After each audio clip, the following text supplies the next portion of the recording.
In this video, you'll learn how to add a reading progress bar in WordPress.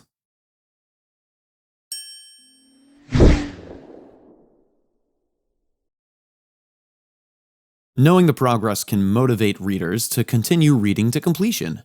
It provides a sense of accomplishment as they see the progress bar fill up, potentially reducing the likelihood of users abandoning the article before reaching the end. For this functionality, we need to install a plugin. The name of the plugin is Worth the Read.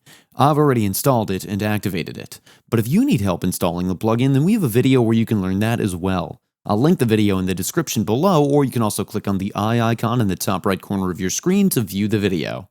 Now let's configure the plugin and see how it works.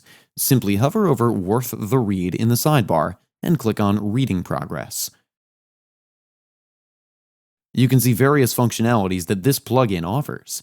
Here you need to set how the progress bar works.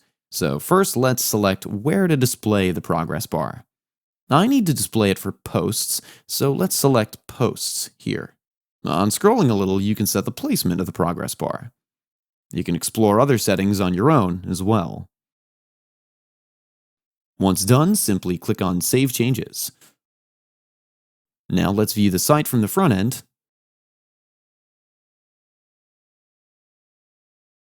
And you can see the progress bar here. The plugin here adds the reading time as well. And this is how easy it is to add the progress bar in WordPress posts. That's it for today's video. If you have any questions or comments, please leave them in the comments section below. And if you like this video, please click on the like button.